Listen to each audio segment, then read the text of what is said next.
अस्सलाम वालेकुम dear students, how are you. उम्मीद है सब खैरियत से होंगे। हमारा जो यूनिट नंबर 11 है वो ऑलमोस्ट कंप्लीट हो चुका हुआ है। आज हमने उसकी एक्सरसाइज को डिस्कस करना है, तो रिव्यू एक्सरसाइज की तरफ चलते हैं बेटा। रिव्यू एक्सरसाइज में सबसे पहले हमारे पास जो यहाँ पे बात होती है वो कौन सी है जी। हम बात करने लगे हैं फिल इन ब्लैंक्स के हवाले से। अस्सलाम वालेकुम जी बेटा जी, हम बात करने लगे थे रिव्यू एक्सरसाइज के हवाले से। तो पहला पॉइंट क्या है इसमें, in a parallelogram opposite sides are, जो हमेशा ये ऑपोजिट साइड्स होती हैं उसे हम किसका नाम देते हैं जी, जो ऑपोजिट साइड्स आर कंग्रेंट। क्या वर्ड आ जाएगा यहाँ पे,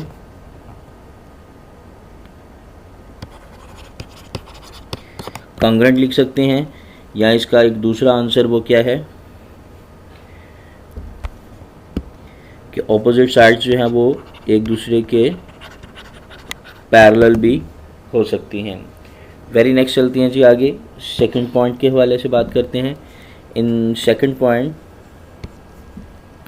इन a parallelogram the opposite angles are, जो हमारे ऑपोजिट एंगल हैं ये भी बेसिकली सेम टू सेम यही लाइन कंग्रेंट भी हो सकते हैं, और दूसरा क्या हो सकता है, ये इक्वल भी हो सकते हैं। थर्ड पॉइंट्स पे चलते हैं जी।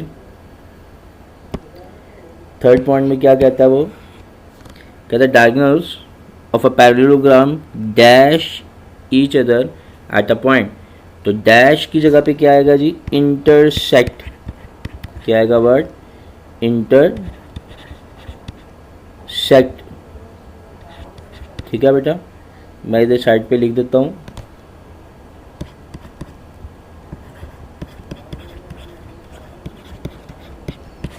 तो इंटरसेक्ट यहाँ पर आ जाएगा कि जो पैरेललोग्राम है उसके जो डायगोनल्स होते हैं, जैसे ये देखें नीचे एक पैरेललोग्राम है ना, तो ये इसके दो डायगोनल हैं, तो दे इंटरसेक्ट एट पॉइंट। तो किसी एक पॉइंट पर ये एक दूसरे को इंटरसेक्ट करते हैं। अब हम बात करते हैं मीडियंस की। तो medians of the triangle are congruent. यहाँ पे भी क्या आ जाएगा, कंग्रेंट वर्ड ही आ जाएगा। वेरी नेक्स्ट फिफ्थ पॉइंट में क्या कहता है वो, diagonals of the parallelogram divide the parallelogram into two dash triangle। diagonal जो है वो किस में डिवाइड करते हैं, again and again you can write congruent। क्या वर्ड आएगा यहाँ पे भी, congruent triangles। ठीक है, जो डायगोनल्स होते हैं वो किसी भी ट्रायंगल को, पैरेललोग्राम को दो congruent ट्रायंगल्स में डिवाइड करते हैं। ठीक है बेटा जी। अब बात करते हैं हम क्वेश्चन नंबर 2 की तरफ। इन क्वेश्चन नंबर 2 व्हाट ही से, हमने ये फिलिंग ब्लैंक्स करनी है। यहाँ पे भी जो मौजूद हैं, ये हमारे पास एक डायग्राम दी हुई है उसने, इसको क्लीन कर लेते हैं। अब इस डायग्राम में देखें, ये एक पैरेललोग्राम है ABCD, जिसका नाम क्या रखा है जी, ABCD। ये एक पैरेललोग्राम है। कहते हैं इसमें बताएं जी AB और DC ये क्या है, क्या ये एक दूसरे के कंग्रेंट हैं या फिर पैरेलल हैं, ये क्या है। तो बेटा हम यहाँ पे लिखेंगे कि ये दोनों क्या हैं, अनपैरेलल भी हैं और अनइक्वल भी हैं। इस तरह से BC ये और AD ये दोनों क्या हैं, तो ये दोनों पैरेलल भी हैं, आपने पैरेलल भी लिख सकते हैं, और दूसरा आप इनको कंग्रेंट भी लिख सकते हैं कि ये बराबर भी हैं। और अगर मैं बात करूं एंगल 1 की, तो एंगल 1 जो है वो एंगल 3 के इक्वल है, जबकि एंगल 2 जो है यहाँ पे वो एंगल 4 के इक्वल है।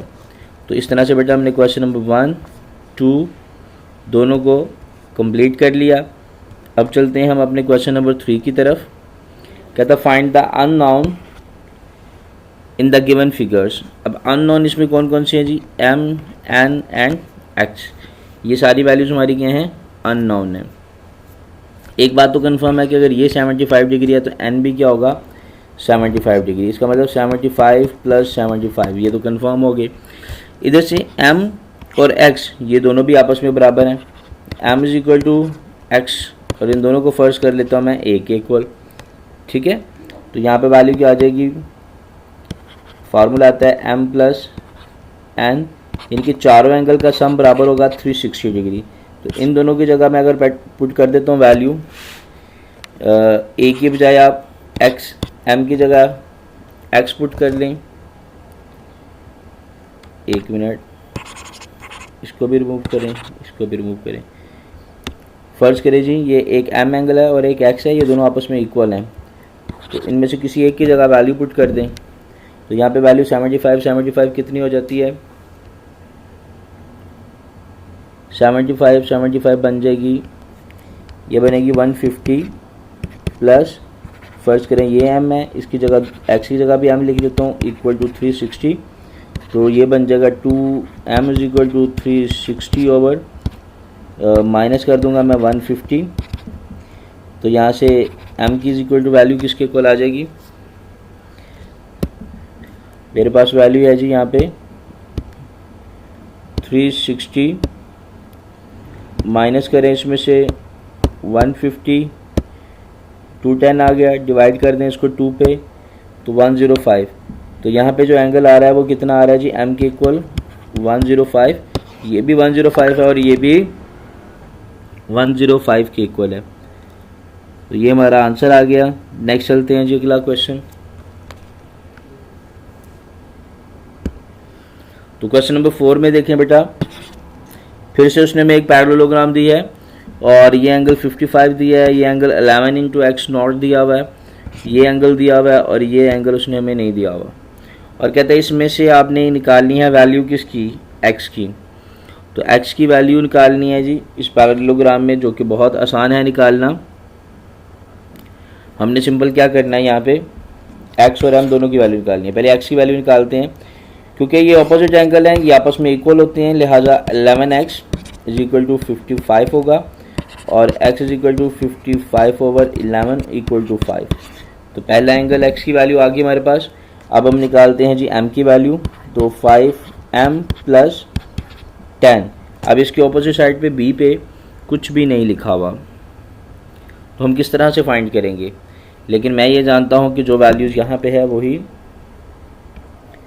जो वैल्यू ये है वही एंगल हमारे पास ये वाला भी होगा, और मैं अगर इसको टोटली ऐड करूं तो ये मल्टीपल हो जाएगा 2 का, इन दोनों को 2 का मल्टीपल बना दिया और इसमें फिर प्लस कर दिया मैंने। कौन सी वैल्यू यहाँ पे प्लस करनी है, मेरे पास ये एक एंगल 55 है तो ये एंगल भी क्या होगा, 55 होगा, और चारों एंगल का सम किसके इक्वल होता है, 360 के।